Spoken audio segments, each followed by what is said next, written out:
Gold hub తాకట్టులో ఉన్న బంగారాన్ని విడిపించి కొనబడును. అదే రోజు ఆన్లైన్ ధరకు కొని డబ్బులు ఇవ్వబడును. నమస్తే, వెల్కమ్ టు మనం టీవీ. నేను వలి. ప్రస్తుతం నాతో పాటు స్టూడియోలో ఉన్నారు ప్రముఖ political analyst doctor Bharat Reddy గారు. వారితో మాట్లాడదాం. భరత్ రెడ్డి గారు నమస్తే సార్. నమస్తే. భరత్ రెడ్డి గారు, మాజీ ముఖ్యమంత్రి కేసీఆర్ ఇప్పుడు ప్రజల్లోకి వస్తూ ఉన్నారు, బస్సు యాత్ర చేస్తూ ఉన్నారు. యాక్చువల్గా ఆయన అధికారంలో ఉన్నప్పుడు, ముఖ్యమంత్రిగా ఉన్నప్పుడు అయితే ఫామ్ హౌస్ లేదంటే ప్రగతి భవన్ ఇట్లాగే ఉంది పరిస్థితి. అధికారం కోల్పోయిన తర్వాత ప్రజల మధ్యలోకి వస్తున్నారు. ఒక టీవీ ఛానల్ ఇంటర్వ్యూలో కూడా 3 గంటలకు పైగా కూర్చున్న పరిస్థితి మనం చూస్తున్నాం. ఆయన మాట్లాడుతూ ముఖ్యమంత్రిగా పనిచేసిన నన్ను, ఉద్యమాన్ని నడిపినటువంటి నన్ను, తెలంగాణ తీసుకొచ్చినటువంటి నన్ను ఇష్టం వచ్చినట్టుగా మాట్లాడటం కరెక్టేనా? ఆ రకమైన తిట్లు గతంలో ఎప్పుడన్నా చూసామా? ముఖ్యమంత్రి మీద అట్లా తిట్లు చేసినటువంటి పరిస్థితి ఉందా అని కూడా ప్రశ్నిస్తున్నారు. ఎట్లా చూడాలి? మనం అంటే చాలామంది ఏం చెప్తారంటే కేసీఆర్కు రాజకీయ చిత్రత ఉంది, కేసీఆర్ చాణక్యుడు అని చెప్తుంటారు. మొత్తానికి మనం ఈరోజు చర్చిస్తున్నాం కేసీఆర్ గురించి. అంటే కేసీఆర్ చాలా రోజుల తర్వాత ఒక టీవీ ఛానల్కి ఇంటర్వ్యూ ఇచ్చి బస్సు యాత్ర ప్రారంభించడం ద్వారా చర్చను తన వైపుకు తిప్పుకున్నాడని అనిపిస్తుంది నాకు.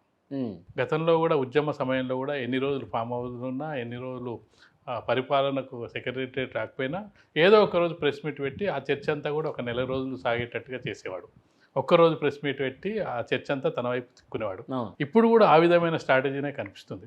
ఎందుకంటే అసెంబ్లీ సమావేశాలకు రాలేదు. అది రేవంత్ రెడ్డి నుంచి సహా కాంగ్రెస్ నాయకులందరూ కూడా కేసీఆర్ను విమర్శించడం జరిగింది. నువ్వు అసెంబ్లీకి రావడం లేదని విమర్శించడం జరిగింది.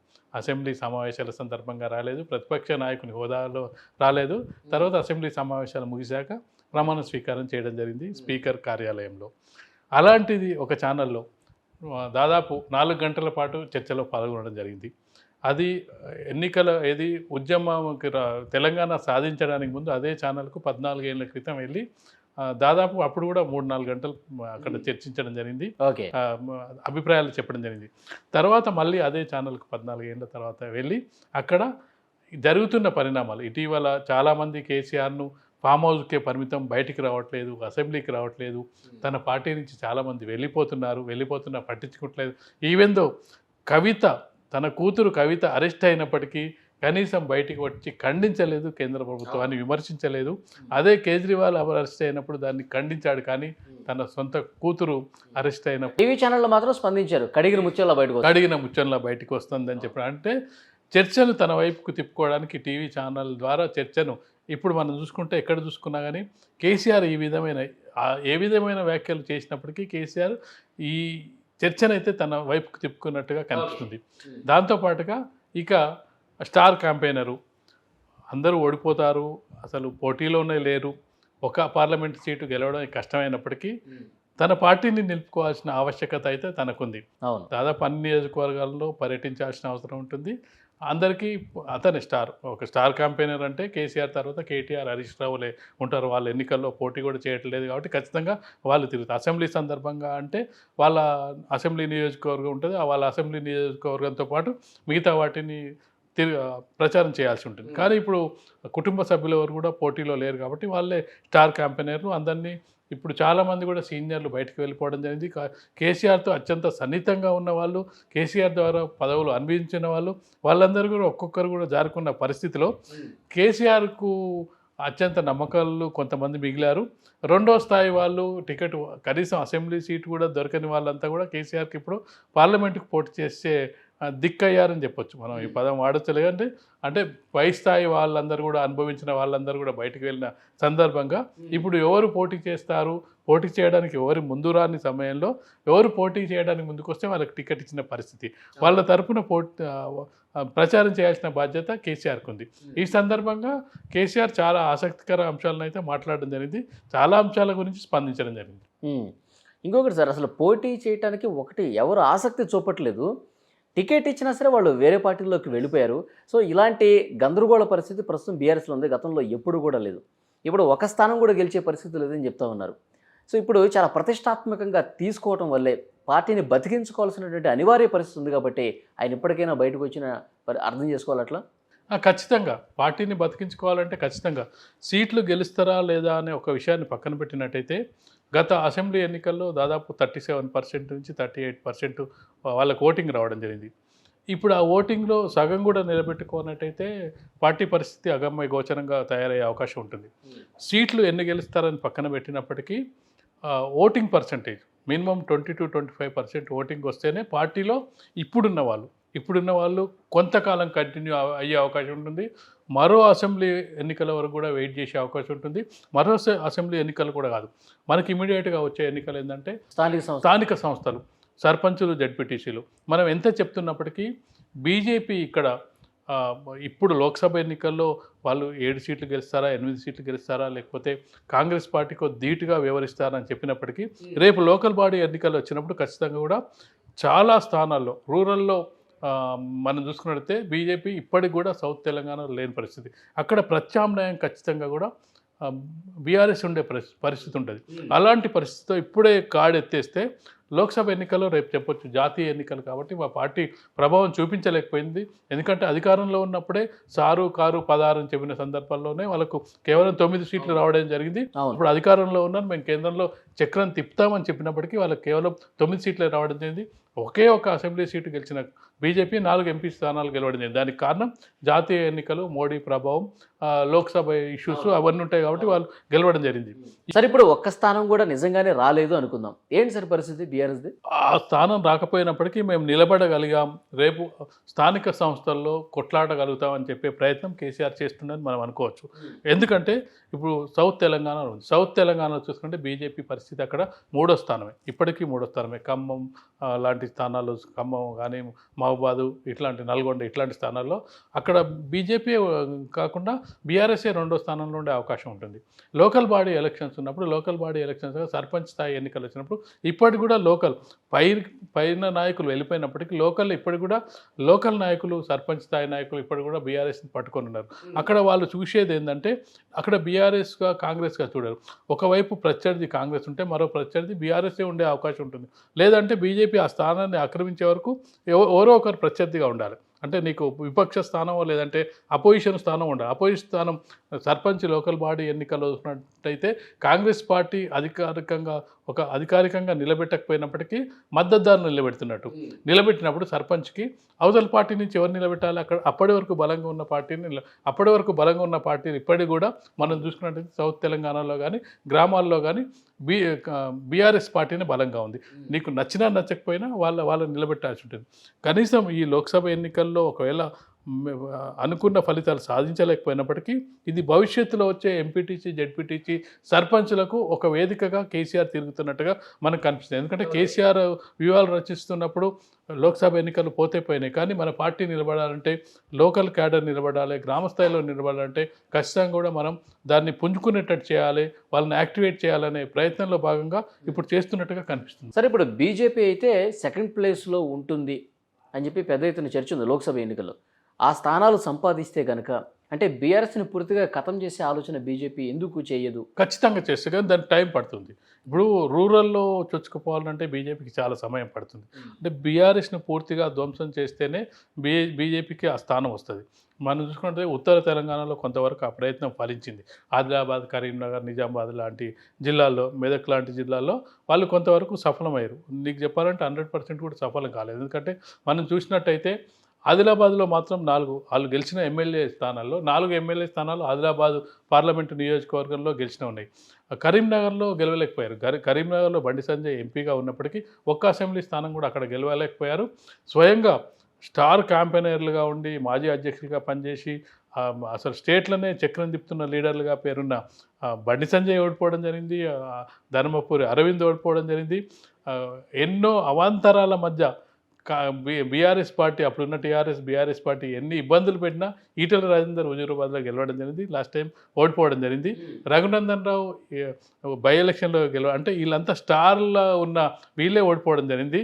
అంటే ఇప్పటికి కూడా బీజేపీ అనేది లోక్సభ ఎన్నికలకు వచ్చినప్పుడు ఒక విధమైన ప్యాటర్న్, మన లోక్సభ అనగానే మోడీని చూసుకుంటారు. ఎన్నికల షెడ్యూల్ చూసినప్పుడు సర్పంచ్కి ఒక విధమైన ఎన్నికల ప్యాటర్న్ ఉంటుంది, అసెంబ్లీకి ఒక విధంగా ఉంటుంది, లోక్సభకు ఒక విధంగా ఉంటుంది. అసెంబ్లీ ఎన్నికల్లో ప్రజలు గమనించింది ఏంటంటే బీఆర్ఎస్ పార్టీ ఓడిపోవాలి. బీఆర్ఎస్ పార్టీ ఓడిపోతున్నప్పుడు మనకు ప్రత్యామ్నాయం ఏంటి? కాంగ్రెస్ కనిపిస్తుంది. బీజేపీ ఇక్కడ ప్రత్యామ్నాయంగా కనిపించట్లేదు. అప్పటికే బీజేపీ మీద పెద్ద ఎత్తున ఆరోపణలు ఉన్నాయి. బీజేపీ బీఆర్ఎస్ ఒకటే అనే ఆరోపణలు ఉన్నాయి. ఆరోపణలో ఎంత నిజం ఉందని చెప్పి ఇరు పార్టీలు ఇప్పటికీ చెప్పకపోయినప్పటికీ, ఇరు పార్టీలు ఖండిస్తున్నప్పటికీ బండి సంజయ్ని తొలగించడం, కవితను అరెస్ట్ చేయకపోవడం, ఈ కారణాల వల్ల వీళ్ళిద్దరు ఒకటే అయినప్పుడు వీళ్ళకి ఎందుకు ఓటేయడం? మనకు ప్రత్యామ్నాయంగా కేసీఆర్ దిగిపోవాలి, ఈసారి దిగిపోవాలి, 10 ఏళ్ల పాటు అధికారంలో ఉన్న ఈసారి దిగిపోవాలంటే మనకు కాంగ్రెస్ కనిపిస్తుంది అనే ఉద్దేశంతో ఆ వైపుకు ప్రజలు మళ్ళడం జరిగింది. లోక్సభ ఎన్నికలకు వచ్చేటప్పటికి ఇప్పుడు కాంగ్రెస్ జాతీయ పార్టీ, కాంగ్రెస్ ఇండియా కూటమి ద్వారా ఎన్నికల్లోకి వెళ్తుంది. గతంలో కూడా లోక్సభ అసెంబ్లీలో ఓడిపోయిన కోమటిరెడ్డి వెంకరెడ్డి కానీ, రేవంత్ రెడ్డి కానీ వీళ్ళంతా లోక్సభకు వచ్చినప్పుడు గెలవడం జరిగింది. ఆ ప్యాటర్న్ వేరు. లోక్సభ ఎన్నికలకు వచ్చినప్పటికీ ప్యాటర్న్ వేరైంది. కాబట్టి ఇప్పుడున్న పరిస్థితిలో ఖచ్చితంగా అది బీజేపీ 4 సీట్లు గెలుస్తుందా, 5 సీట్లు గెలుస్తుందా? వాళ్ళు 10 గెలిచి వీళ్ళు గెలిచినా, 5 గెలిచినా 2వ స్థానంలో ఉన్నట్టే. బీఆర్ఎస్ ఎట్టి పరిస్థితుల్లో 1 గెలిచినా 2 గెలిచినా 3వ స్థానమే. బీజేపీ బీఆర్ఎస్ కంటే ఎక్కువ సీట్లు గెలుస్తుంది. అందులో నో డౌట్. అందులో ఏమంటారు, సర్వేలు అక్కర్లేదు, అంచనాలు అక్కర్లేదు. కాంగ్రెస్ పార్టీ 10 గెలుస్తుందా, 12 గెలుస్తుందా, 14 గెలిచింది అనుకో, మొదటి స్థానం కాంగ్రెస్, 2వ స్థానం బీజేపీకి వస్తాయి, 3వది బీఆర్ఎస్. 3వ స్థానంలో 1 స్థానం వచ్చినా, 2 స్థానాలు వచ్చినా, దానికంటే 1 స్థానం అధికంగా వచ్చినా. మరి ఇప్పుడు ప్రజాక్షేత్రంలోకి కేసీఆర్ వచ్చారు. గతంలో చాలా కాలంగా దూరంగా ఉన్నటువంటి కేసీఆర్ బస్సు యాత్ర ద్వారా మరింత దగ్గరగా వెళ్తున్నారు ప్రజలకి. కేసీఆర్ని నమ్మే పరిస్థితి ఎంతవరకు ఉంది? కేసీఆర్ను ప్రజలు పూర్తి స్థాయిలో నమ్మరని మనం అనుకోవడానికి వీల్లేదు. ఎందుకంటే మనం గత ఎన్నికల్లో చూసుకున్నట్టయితే 92 లక్షల ఓట్లు కాంగ్రెస్ పార్టీకి వస్తే 87 లక్షల ఓట్లు బీఆర్ఎస్కి రావడం జరిగింది. బీజేపీకి 32 లక్షల ఓట్లు రావడం జరిగింది. అంటే 2 పార్టీల మధ్య తేడా కేవలం 5 లక్షలు. అంటే 87 లక్షల మంది కేసీఆర్ను నమ్మారు. కేసీఆర్ను దించాలని చెప్పి ఇంత ఎత్తున ప్రచారం జరిగినప్పటికీ కేసీఆర్ను నమ్మిన ఓటర్లు 87 లక్షల మంది అప్పటికే ఉన్నారు. కాకపోతే ఇది ఎంపీ ఎలక్షన్స్ కాబట్టి ఆ పర్సెంటేజ్, ఆ ఓట్ల సంఖ్య తగ్గే అవకాశం ఉంది. ఒకవైపు పార్టీ నుంచి చాలామంది సీనియర్, అంటే ఇప్పుడు ఉద్యమ కాలం నాటి కేసీఆర్ని మీరు గుర్తు చేస్తున్నారు అని చెప్పి చాలామంది చెప్తా ఉన్నారు. ఇప్పుడు ప్రజల మధ్యకి వెళ్తున్న నేపథ్యంలో కాంగ్రెస్ కూడా ఒక భయం ఏదన్నా పట్టుకుందా? అందుకే ఆగస్టు 15 వరకు నేను రుణమాఫీ చేస్తానని చెప్పడం దీంట్లో భాగమా? ఎట్లా చూడాలి? ఏ పార్టీకైనా భయం ఉంటుంది. అవతల అపోజిషన్ పార్టీ ఒక విమర్శ చేస్తున్నప్పుడు దాన్ని సర్దిద్దుకునే ప్రయత్నం చేయాల్సి ఉంటుంది. ముఖ్యంగా రైతులకు సమస్య వచ్చినప్పుడు ఖచ్చితంగా దాన్ని ఆన్సర్ చేయాల్సి ఉంటుంది, దాన్ని అడ్రస్ చేయాల్సి ఉంటుంది. రైతులను అడ్రస్ చేయకపోతే ఏమైందంటే ఆ ఎక్స్పీరియన్స్ అనేది రైతులకు కనుక అంశం పడింది అనుకో, మాకు అన్యాయం జరుగుతుంది, మాకు వీళ్ళు ఏం చేయలేదని ఒకసారి ఫిక్స్ అయిన తర్వాత వాళ్ళు ఓటేయరు. దానికోసం ఖచ్చితంగా కూడా ఆగస్టు 15 ఎంపిక చేసుకోవడం జరిగింది రేవంత్ రెడ్డి 2 లక్షల రుణమాఫీకి సంబంధించి. దీన్ని పదే కేసీఆర్ కూడా ప్రస్తావిస్తారు. కేసీఆర్ ఇటీవల కాలం ఇంతకుముందు వరకు ఫామ్ హౌస్లో ఉన్నారు, బయటికి రాలేదు. ఇప్పుడు చూసుకుంటే ఒక్కొక్క ఆమెని మనం నిన్న రేవంత్ రెడ్డి ఏదైతే బహిరంగ సభల్లో మాట్లాడుతున్నారు, అభ్యర్థులకు అనుకూలంగా ప్రచారం చేస్తున్నారు, అభ్యర్థుల తరపున ప్రచారం చేస్తున్నారు. సేమ్ టైం నిన్ననే బయలుదేరిన కేసీఆర్ కూడా ఇదే అంశాన్ని ప్రస్తావిస్తున్నారు. నీ రైతుల రుణమాఫీ ఏమైంది, లేదంటే నువ్వు పెంచుతామన్న ఈ రైతు బంధు పెంచలేదు, 25,000 మహిళలకు ఏమైంది, ఇవన్నీ ప్రశ్నిస్తున్నప్పుడు ఖచ్చితంగా సమాధానం చెప్పాల్సిన పరిస్థితి ఉంటుంది. ఆ భయం ఖచ్చితంగా ఉంటుంది. ఆ ఓట్ల గండి అనేది ఇంతకాలం. సార్, ఇప్పుడు ఈ 4 నెలల పాటు కాంగ్రెస్ పార్టీని తెలంగాణ ప్రజలు చూశారు. ఎలా అనిపిస్తుంది సార్? కాంగ్రెస్ ప్రభుత్వాన్ని చూశారు కదా, ఈ లోక్సభ ఎన్నికలకు సంబంధించి ఆ ప్రభావం తప్పకుండా ఉంటుంది కదా. ప్రజల్లో ఎలాంటి అభిప్రాయం ఉండొచ్చు? ఖచ్చితంగా ప్రజల్లో ఎలాంటి అభిప్రాయం ఉంటుందంటే ఇది లోక్సభ ఎన్నికలకు సంబంధించిన అంశం. లోక్సభ ఎన్నికల్లో ఖచ్చితంగా జాతీయ పార్టీలకు అడ్వాంటేజ్ ఉంటుంది. అడ్వాంటేజ్లో భాగంగా కాంగ్రెస్ పార్టీ అడ్వాంటేజీ ఒకటి, లోక్సభ ఎన్నికల దృష్ట్యా ఒక అడ్వాంటేజ్ ఉంటుంది, రాష్ట్రంలో అధికారంలో ఉంది అదొక అడ్వాంటేజ్ ఉంటుంది. కొన్ని హామీలు నెరవేర్చారు, అంటే మొత్తం హామీలు నెరవేర్చలేదు మనం చెప్పలేము. హామీలు నెరవేర్చడంలో ఉచితంగా బస్సుల ప్రయాణం మహిళలకు ఇస్తున్నారు. ఎన్ని ఇబ్బందులు ఉన్నప్పటికీ, ఆర్టీసీ నష్టాలు ఉన్నప్పటికీ రాష్ట్ర జనాభాలో, దేశ జనాభాలో సగం మంది మహిళలు ఉంటారు. వాళ్ళకు మహిళలందరూ కూడా ఏమంటారు, సంబంధం లేకుండా వాళ్ళు కూలీలా లేకపోతే ఉద్యోగుల ఎలాంటి సంబంధం లేకుండా మహిళలందరికీ కూడా అవకాశం కల్పిస్తున్నారు. ఎలాంటి అక్కడ నిబంధనలు పెట్టలేదు. ఓన్లీ ఆధార్ కార్డుని చూపిస్తే చాలానే నిబంధన పెట్టారు. అందులో ఎంప్లాయీస్ ఉన్నారా, లేకపోతే ట్యాక్స్ పేయర్స్ ఉన్నారా, కూలీలు ఉన్నారా, అలాంటివి ఏం డిస్క్రిమినేషన్ లేకుండా చేస్తున్నారు. కాబట్టి అందులో చాలామంది మహిళలు కూడా ఇంప్రెస్ అయ్యే అవకాశం ఉంది. అదొక అడ్వాంటేజ్. లోక్సభ ఎన్నికలు ఒక అడ్వాంటేజీ, దాంతోపాటు అధికారంలో ఉండరు అదొక అడ్వాంటేజ్. దాంతోపాటుగా వాళ్ళు చెప్పిన హామీల్లో కొన్ని ప్రయత్నాలు ప్రారంభమయ్యాయి. ఇప్పుడు కరెంట్ బిల్లు ఉంది, కరెంట్ బిల్లు 0 కరెంట్ బిల్ వస్తుంది. అలాగే గ్యాస్ సిలిండర్ మీద అది సబ్సిడీ వస్తుంది. 3 హామీలు ప్రజలకు కనిపిస్తున్నాయి. సరే ఆరోగ్యశ్రీ అంటే ఆరోగ్యశ్రీ జబ్బు చేసిన వాళ్ళకి మాత్రమే వర్తిస్తుంది కాబట్టి అది అందరికీ వర్తించే అవకాశం వెంటనే ఉండదు. ఎప్పుడో హాస్పిటల్కి వెళ్ళినట్టు కనిపిస్తుంది. కానీ ఎదురుగా కనిపిస్తున్న హామీలను మనం చూసుకున్నట్లయితే 1 బస్సు ప్రయాణము, 2 కరెంట్ బిల్లు, 3 గ్యాస్ సిలిండర్. ఇవి కూడా మహిళలకు ఎక్కువ లబ్ధి పొందే అవకాశం ఉన్నాయి. కాబట్టి ఈ మహిళల ప్రభావం ఎక్కువగా ఉంటుంది. దాంతోపాటుగా మనం చూసుకున్నట్టయితే రైతు బంధు కూడా మనం చూసుకుంటే 5 ఎకరాల లోపు వాళ్ళకు కూడా వేయడం జరిగింది. 5 ఎకరాల లోపు అంటే దాదాపు 60 లక్షల మందికి వేయడం జరిగింది. ఇంకా 5 లక్షలు ఏదో మీరు వాళ్ళ గురించి పెద్ద పట్టించుకోరు. మొదటి నుంచి కూడా ఒక విమర్శ ఏముంది, ఎక్కువ 100 ఎకరాలు 50 ఎకరాలు ఉన్న వాళ్ళకి ఎందుకు గుట్టలు పుట్టలు హైవేలు అందరికి ఇచ్చేసారు అని ఆల్రెడీ కేసీఆర్ విమర్శ ఉంది. కాబట్టి ఆ రైతు బంధు 5 ఎకరాల లోపు పడ్డ వాళ్ళు అందరూ ఉన్నారు కాబట్టి దాదాపు ఎక్కువ మందికి వచ్చింది. కొంత పాజిటివిటీ అయితే ఉంది కాంగ్రెస్ గవర్నమెంట్ మీద. కొంతమంది 10 ఎకరాల లోపు ఉన్నారు, వాళ్ళకు కూడా వేయాలని అంటున్నారు. అది కూడా ఒకటి ఉంటుంది. అది కొంతమంది ఉంటారు. 5 ఎకరాల లోపు ఉన్న వాళ్ళే 60 లక్షల మంది ఉన్నారు కాబట్టి 60 లక్షల మంది వాళ్ళు సాటిస్ఫైగానే ఉంటారు. మాకు రైతు బంధు పడ్డదనే సాటిస్ఫాక్షన్లో ఉంటారు. కాబట్టి ఇప్పటికైతే కాంగ్రెస్ పార్టీ మీద వెంటనే నెగిటివ్ వచ్చే అవకాశం అయితే లేదు. కాకపోతే లోక్సభ ఎన్నికల దృష్ట్యా ఈ మోడీ హవాతోటి కాంగ్రెస్ బీజేపీల మధ్య పోటీ ఉండే అవకాశం ఉంటుంది. ఇప్పుడున్న ఓట్లలో ఇప్పుడు బీఆర్ఎస్కి వచ్చిన 87 లక్షల ఓట్లలో కాంగ్రెస్ పార్టీ ఎన్ని తీసుకుంటుంది, బీజేపీ ఎన్ని తీసుకుంటుంది అనే దాని మీదనే కాంగ్రెస్ బీజేపీలకు సీట్ల సంఖ్య ఆధారపడి ఉంటుంది. అందులో ఎక్కువ శాతం కనుక ఇప్పుడు మనం చాలామంది చెప్తున్నట్టుగా సర్వేలు చెప్తున్నట్టుగా బీఆర్ఎస్కి 1 సీటు కూడా రాదు, ఓటింగ్ పర్సెంటేజ్. ఆ ఓటింగ్ పర్సెంటేజ్ ఎక్కడికి వెళ్తుంది? అది కాంగ్రెస్కి వెళ్తుందా, బీజేపీకి వెళ్తుందా? కొంత బీజేపీకి వెళ్తుంది, కొంత కాంగ్రెస్కి వస్తుంది. ఎవరికి ఎక్కువ వెళ్తుంది?